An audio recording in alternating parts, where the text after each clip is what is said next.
รวนใจรักษาคุ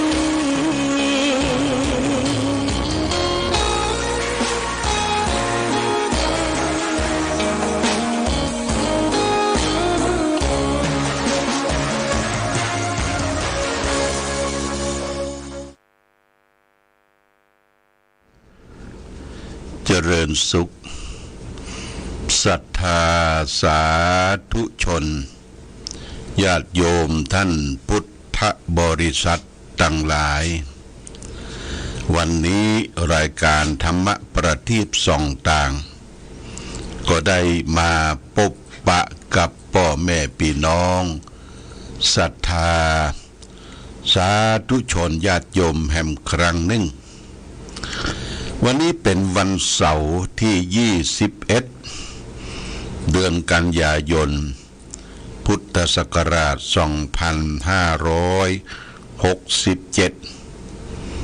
ซึ่งตรงกับเดือน10ใต้เดือน12เหนือแรม4ค่ำปีมะโรงวันนี้อากาศท้องถิ่นก็สดชื่นแจ่มใสเย็นพอสมควรหลังจากที่ตะวันกับฟ้าฝนได้จางหายไปแสงแดดแสดส่องเข้ามาพื้นที่บ้านเฮาเมืองเฮาก็ยังจะมีพายุอยู่นะก็ต้องระมัดระวังเช่นเดียวกันวันนี้งานทำบุญตาลสลักพัดก็มีอยู่2วัดที่หัววัดเติงกันก็คือมีวัดครูหาวลีเกษมสันปัญญางแล้วก็วัดศรีมงคลสันทราย2วัดแล้วก็ทางสำนักปฏิบัติธรรมประจำวันเสาร์ก็เชิญชวนเนอะญาติโยมมีโอกาสและเวลาขึ้นไปไหว้พระประจำวันเสาร์ไหว้พระสวดมนต์แปลเจริญสมาธิภาวนาจนถึงปุณเวลา11 โมง11 โมง9 โมงเริ่ม11 โมงก็ประมาณสัก2 ชั่วโมงญาติโยมก็บ่ได้ไปไหนก็ไปร่วมกันทำกิจกรรมไหว้พระสวดมนต์ปฏิบัติธรรมประจำวันเสาร์ทุกวันเสาร์นะมีนักมีน้อยมีกี่คนบ่เป็นหยังเขาก็ได้ร่วมทำกิจกรรมนี้ในฐานะที่ว่าเขามีสำนักปฏิบัติธรรมเป็นแหล่งที่21ของจังหวัดเชียงใหม่ก็ปฏิบัติธรรมกันอย่างต่อเนื่องคำว่าปฏิบัติธรรมนี่ญาติโยมเป็นคำที่เราเอามาใช้ในงานที่ร่วมกันจะปฏิบัติธรรมที่ไหนก็ได้การเข้าถึงพระพุทธพระธรรมพระสงฆ์โดยการได้ฮือตานรักษาศีลปั้มเพ็งเจริญสมาธิภาวนาจะปฏิบัติที่วัดที่อารามที่บ้านที่จองเคหสถานบ้านจ้องตามห้างตรงห้างนาที่เราไปอาศัยเราก็สามารถที่จะเข้าปฏิบัติธรรมได้ก็คือทำจิตใจให้สงบนิ่งรักษาศีลในวันนั้นแต่ว่าเอาไปสำนักใหญ่สำนักปฏิบัติธรรมก็มันมีความพร้อมหลายอย่างเช่นที่ไหว้ที่สาเจ้าหมู่เจ้าจุมไปหูจักมักคุ้นกันมันเป็นแรงบันดาลใจที่ได้ไปร่วมกันแรงบันดาลใจหันเจ้าหมู่เจ้าจุมถามถึงความสารสุขทุกข์ดิบของผู้คนว่าไปไหนมาไหนได้หันหน้าหันตาก็ดีอกดีใจได้หันพระเจ้าประสงค์ก็ดีอกดีใจได้ไปกราบพระพุทธรูปที่เราเคารพนับถืออย่างที่วัดพระพุทธบาทอุดมนี่พระประธานที่บนสำนักปฏิบัติธรรมก็มีพระเ เจ้าแสนแซ่พระเจ้าเรียกว่าเป็นพระปรางทรงเครื่องที่ปรางทรงเครื่องที่ได้รับอาราธนานิมนต์มาตั้งประดิษฐานตั้งแต่ปี 2530 503นะญาติโยมตั้งแต่ปี 2503 ได้60 กว่าปีนะ60 กว่าปีหรือองค์พลาพระเจ้าละแข่งองค์พลาพระเจ้าละแข่งนี่องค์จริงอยู่ที่เมืองมันตะเลเมืองยะไข่ประเทศพม่าพระเจ้าละแข่งนี่นะองค์จริงอยู่ที่ปุ้นเป็นพระทรงเครื่องหรือต่างปุ้นเปิ้นฮ้องว่าพระเนื้อนิ่มเนื้อนิ่มที่เนื้อนิ่มเพราะว่าเปิ้นปิดทองหนาเกะปิดทองจนเอามือไปทิ่มไปต่ำนี่เนื้อจะนิ่มปิดทองนักองค์พลาพระเจ้าละแข่งองค์จริงหลวงพ่อก็ได้ไปพาญาติโยมไปกราบไปไหว้สักการะบูชาเปิ้นจะล้างหน้าเช็ดหน้าเจ้าตีซีนี่เปิ้นจะทำพิธีกรรมล้างหน้าองค์พลาพระเจ้าละแข่งนั้นญาติโยมต่างบ้านต่างเมืองก็ไปกันเจ้าพร้อมทรัพย์และจะมีเจ้าพิธีการเจ้าพิธีกรรมก็คือตู้เจ้าเปิ้นได้รับมอบหมายเป็นหน้าที่คือหน้าที่ตื่นขึ้นมาก็เตรียมน้ำเตรียมไม้สีฟันล้างหน้าล้างตาองค์พลาพระเจ้าละแข่งล้างหน้าแล้วล้างพระพักแล้วเปิ้นก็เอาผ้าที่เขาเตรียมไปนะเขาซื้อผ้าไว้เป็นมัดเป็นตั้งมีหลายชิ้นบางทีก็มีเป็น100 ชิ้น50 ชิ้นเปิ้นก็เจ็ดกู้ชิ้นแล้วก็คืนให้แก่หมู่เฮาและท่านทั้งหลายที่ไปไหว้ไปสาไปล้างหน้าองค์พลาพระเจ้าละแข่งล้างหน้าเสร็จเปิ้นก็จะมีการถวายเข้ามัทุปายาตเข้าตอนเมื่อเจ้าเข้าองค์พลาพระเจ้าละแข่งเขาก็ไปนั่งไหว้นั่งสาเปิ้นจะถวายเข้าเป็นภาษาของตุเจ้าพระสงฆ์เมืองพม่าที่มีตุเจ้าตนหนึ่งจะเป็นเจ้าพิธีกรรมนี่ญาติโยมแต่องค์จำลองเนี่ยเปิ้นจะสร้างไว้ทั่วที่บนองค์พลาพระเจ้าละแข่งนะมันมีสูงหน่อยพระมหามุนีเนี่ยมันมีจันทร์สูงเป็นพระเป็นเนินขึ้นไปวัดที่เมืองมันตะเลเนี่ยแต่รอบฐานเปิ้นจะมีเป็นองค์ใครจะไปปูชาเป็นเจ้าภาพก็ได้แต่องค์ที่ประดิษฐานที่วัดพระพุทธบาทอุดมเนี่ยก็คือเจ้าภาพป่อเลี้ยงสร้างเป็งเจ้าของตลาดแม่อายตอนหลังนี้เปิ้นมาบวชเป็นหลวงพ่อบุญเป็งเจ้าของตลาดแม่อายเปิ้นก็ได้เป็นเจ้าภาพองค์พลาพระเจ้าละแข่ง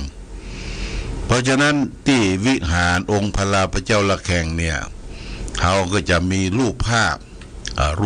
พของตุเจ้าพระสงฆ์องค์สำคัญอดีตเจ้าอาวาสอดีตผู้นำปฏิบัติธรรมเข้ากรรมฐานสมัยก่อนประมาณ50 ปีเป็นต้นมาเพื่อให้ญาติโยมได้ศึกษาได้หู้ได้เข้าใจร่ำเรียนรูปที่เอามาติดที่ข้างฝาวิหารองค์พลาพระเจ้าละแข่งเนี่ยเขาก็จะต้องไปอ่านกอยว่ามีรูปไผ่พ่องอย่างรูปของเจ้าพระคุณสมเด็จพระมหารัชมังคลาจารย์อดีตรักษาการพระสังฆราชวัดปากน้ำภาษีเจริญก็อยู่ที่เนี้ยญาติโยมหลวงพ่อสดนี่เป็นอาจารย์ของสมเด็จพระมหารัชมังคลาจารย์ก็อยู่ที่นี่ รูปครูบาเจ้าศรีวิจัยรูปหลวงพ่อวัดพระพุทธบาทตากผ้าอันนี้มีหลายรูปที่เปิ้นมีคุณูปการต่อวัดพระพุทธบาทอุดมอย่างหลวงพ่อวัดพระพุทธบาทตากผ้าเนี่ยเปิ้นได้บริจาคเงินปัจจัย100,000 บาทเป็นกองทุนมูลนิธิวิปัสสนาตั้งแต่ประมาณ50-60 ปีกองทุนนี้ยังมีอยู่เน้อญาติโยมกองทุนมูลนิธิวิปัสสนาตอนนี้ก็เป็นกองทุนเขาก็จะได้อาศัยดอกออกผลมาใช้เป็นงานบูรณะส่งเสริมปฏิบัติธรรมเป็นประจำปี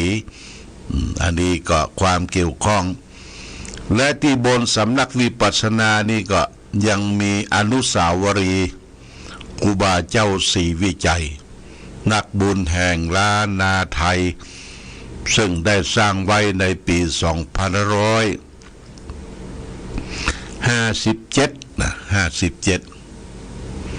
ก็สูง9 เมตร 59 เซนสร้างด้วยทองเหลืองเปิ้นลอเป็น3 ท่อนลงลอก็คือลงลอกุลวัฒนาช่างป้อมอยู่ที่แม่ภูคาเหนือสันกำแพงเปิ้นลอ3 ต้นลอช่วงเสียนซอหัวก่อนแล้วก็หัวนะมาตั้งไว้รอช่วงกลางช่วงตีนช่วงเท้าแล้วก็เอามาเตาะกันเป็นองค์ยืนสูงใหญ่ถือไม้เต้ายืนต่างงานบนอาคารชั้น 2ตั้งรูปนี้ก็เป็นอาคารพิพิธภัณฑ์พื้นบ้านพิพิธภัณฑ์รูปภาพซึ่งรูปภาพนี้ก็เป็นรูปภาพของครูบาอาจารย์นำมาติดไว้ที่ฝาผนังนิมตเช่นรูปภาพของท่านพระครูโสพลเจติยารามอดีตเจ้าอาวาสวัดเจดีย์งามอดีตเจ้าคณะอำเภอฝางรูปภาพของพระครูวิทิตธรรมรสอยู่ที่ปืนนี้รูปภาพของพระครูเทพวุฒิคุณอดีตเจ้าวาดวัดเทพอำนวยรูปภาพของพระอาจารย์อานนท์อดีตเจ้าวาดวัดบ้านขายนอกมีหลายรูปภาพญาติโยมเฮาได้ไปไหว้ไปสาไปเอวไปสักการะบูชาอาจจะเป็นช่วงออกพรรษาเฮาก็มากันได้เนอะที่วัดพระพุทธบาทอุดมเป็นแหล่งปฏิบัติธรรมแหล่งที่21ของจังหวัดเชียงใหม่พร้อมกันนั้นยังมีบักกอกต้นหนึ่งเรียกว่าบักกอกครูบา100 ปีที่ครูบาได้เสด็จได้เดินทางมาเมืองฝางเพื่อจะไปบูรณะวัดพระธาตุโซฝางได้มาฉันเพลที่บนวัดพระพุทธบาทอุดมตอนนั้นเป็นป่าเป็นต้นไม้ใหญ่ญาติโยมนะครูบาเปิ้นฉันเจฉันอาหารเจแล้วก็มีแม่อุ้ยได้คนหนึ่งได้ทราบข่าวก็ทำเป็นน้ำพริกตาแดงผักลวกหลายอย่างพร้อมโดยบะกอก2 แก่นบะกอกพื้นเมืองครูบาก็คือลูกศิษย์ลูกหาเอาบะกอกอันหนึ่งบีบใส่น้ำพริกตาแดงแถมลูกนึ่งก็เอาไว้ข้างๆสัจจะอธิษฐานว่าบุญญาบารมีขอบะกอกต้นนี้จึงตั้งต้นตั้งเก้าเป็นต้นบะกอกขึ้นมาให้พี่น้องผู้ปฏิบัติธรรมได้กินกันบะกอกครูบาตอนนี้ปีนี้หน่วยจัดนักเลยญาติโยมหน่วยจัดนักแต่ว่าใบก็มันหุ้มหมดอะใบบโลนเตื้อใกล้ๆออกวาสาเขาจะได้อมบะกอกครูบากินบะกอกครูบาเป็นยาอายุวัฒนมงคลอันนี้ที่ของดีมีอยู่ที่เมืองฝางข้างๆดงไปทางทิศใต้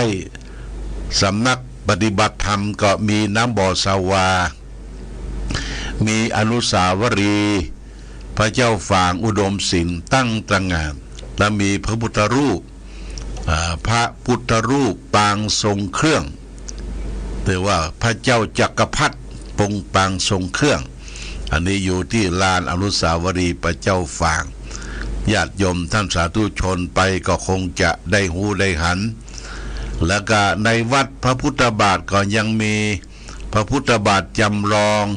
มีเจดีย์ใหญ่เจดีย์นี่ได้บูรณะกันทำบุญสุนทานกันแล้วเมื่อปีที่แล้วเนี่ยญาติโยม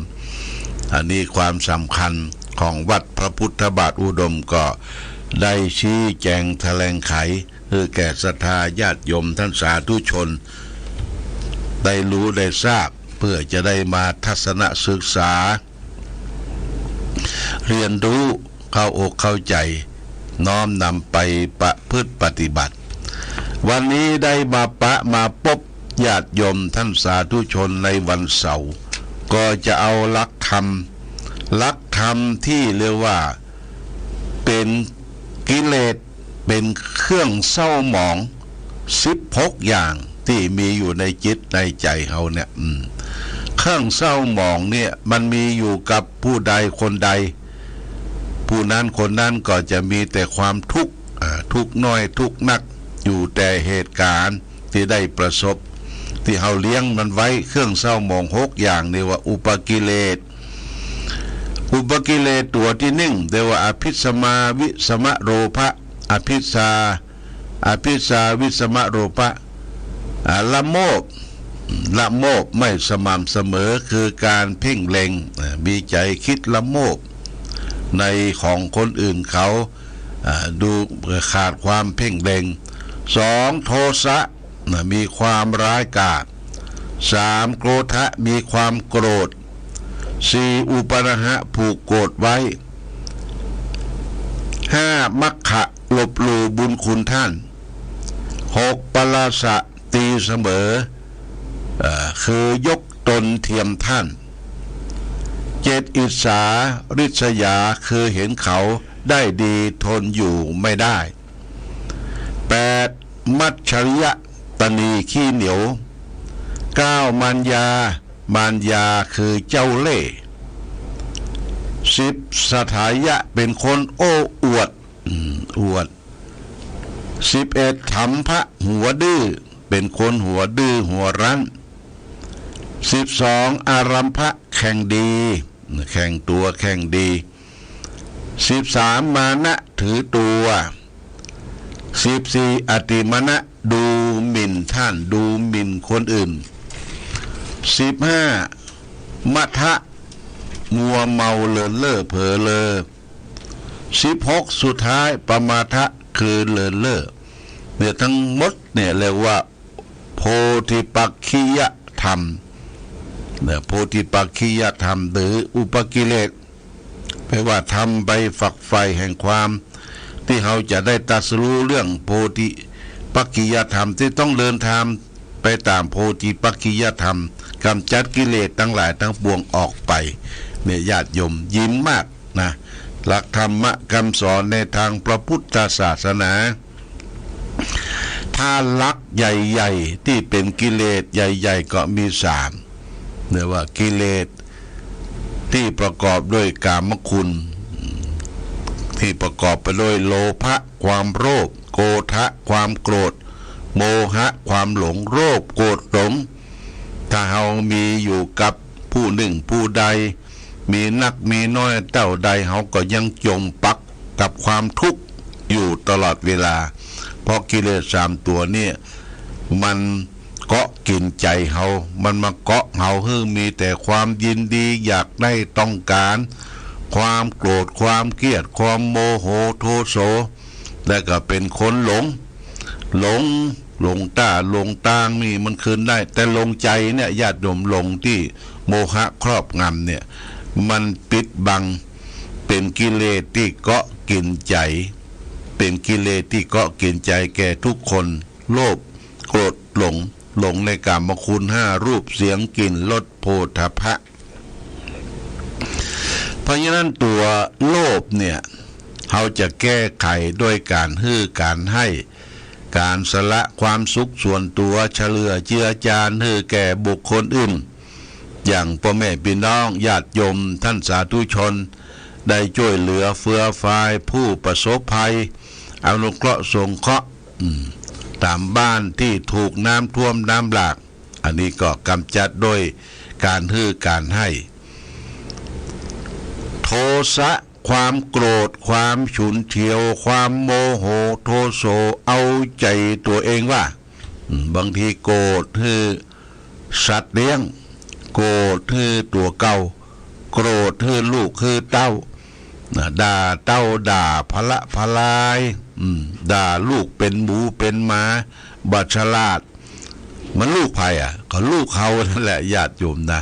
ไปล่าเขาจนเสียผู้เสียคนสะดุ้งยะบางทีลูกเต้าบ่ใครอยู่บ้านนะเพราะบ้านมันฮ้อนอย่างฮ้อนกิเลสเด้อกะฮ้อนกิเลสฮ้อนกำแจ้งกำด่าต้องดีตะเลิดเปิดเปิงออกจากบ้านจากจองไปคบเพื่อนคบฝูงเพื่อนดีก็มีเพื่อนห้ายก็หลายไปพบเพื่อนดีก็ดีอยู่ถ้าไปพบคนร้ายเพื่อนร้ายก็จะจักพาไปตึงกินเหล้าเมายาเที่ยวมอกค่ำเมื่อคืนเสียผู้เสียคนไปอันนี้เอาโตมีความโกรธอยู่ในจิตในใจปนวางความโกรธเสียด้วยเมตตานะเมตตาเป็นเครื่องค้ำจุนโลกคือโลกเฮาอยู่สุขสงบเย็นได้ความหลงก็คือโมหะเข้าครอบงำจิตใจหลงตัวเองหลงตัวเก่าหลงในรูปในเสียงในกลิ่นในรสในโผฏฐัพพะเมื่อหลงมากเนี่ยอย่างก็บอกว่ามันมึนตึ๊บไปหมดมึนตึ๊บเพราะความหลงเพราะฉะนั้นความหลงตัวนี้ก็จะต้องเสาะแสวงหาด้วยการภาวนาทำจิตใจให้สงบยกขึ้นสู่จิตใจเป็นสมาธิจิตใจมีความตั้งมั่นแล้วก็ยกขึ้นสู่วิปัสสนากรรมฐานโลภโกรธหลงเนี่ยเกาะกินใจเราและท่านทั้งหลายเป็นกิเลสเป็นตระกูลอกุศลธรรมต่างๆกำจัดไปด้วยการการให้การระงับความโกรธมีเมตตาธรรมแล้วก็มันเจริญสมาธิภาวนาเพื่อจะดูตัวเองตัวเก่ามันตันโลกตันเหตุตันการจะไปเก็บตุกอมตุกบางคนนี่ห่างตานิ้วห่างตานี่ห่างตานี่มันย่อเต่งหน้านิ้วคิ้วขมวดเนี่ยญาติโยมต้องสำคัญนะแปลงหน้าแปลงตาเหมือนกับเทวดาแปลงหน้าแปลงตาเหมือนกับพระพุทธยิ้มแย้มแจ่มใสทั้งนอกทั้งในอย่าไปสร้างความทุกข์ระทมความทุกข์ความโศกในจิตในใจเราก็จะจมปักเกี่ยวความทุกข์อย่างนั้นอันนี้ก็ฝากไว้วันนี้ก็คงจะได้เวลาญาติโยมใครมีโอกาสก็มาวัดมาไหว้พระสวดมนต์ต่างวัดก็ได้เตรียมสำรับกับเข้าอาหารการกินเลี้ยงดูปู่เสือศรัทธาญาติโยมน้ำปานะกาแฟมีพร้อมทรัพย์ขอให้ได้มาได้ไปก็จะทำให้จิตใจเราสงบในวาระโอกาสต่อไป